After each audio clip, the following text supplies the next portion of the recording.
Presented by Adishakti films. देखो साफ साफ बोल रहा हूँ, वीडियो भी बना रहा हूँ। ड्राइवर साहब भी हैं और ये भाई साहब भी हैं।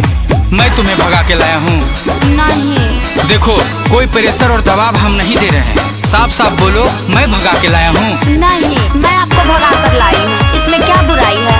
बताइए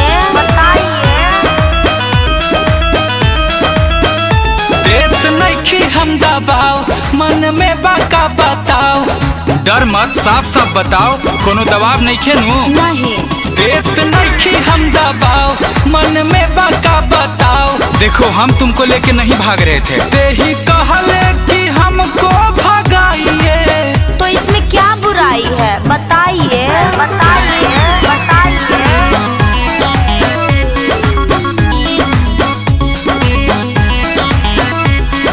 चाचा की डिनाइल के केस लिखवले बा, जबरी भगौले बानी थाना में बतौले बा। काई सही है? अरे ना हो, अरे हम लोग भी उल्टा केस कर देंगे। और आप डर कह रहे हैं? मैं हूँ ना, बताइए।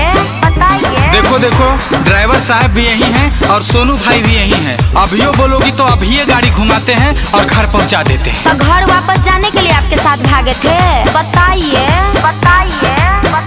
तोरे चाचा की डिनाइल के केस लिखवले बा, जबरी भगौले बानी थाना में बतौले बा। घबराइए मत, हम 18+ हैं। ते ही कहले कि साथ आपका चाहिए। तो इसमें क्या बुराई है? बताइए।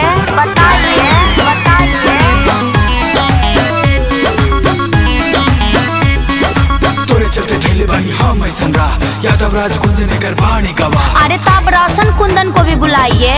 हमको डर लगा है का? बताइए।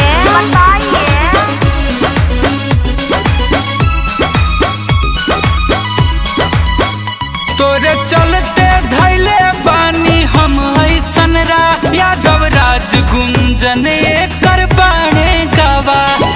का ड्राइवर साहब सुन रहे हैं ना?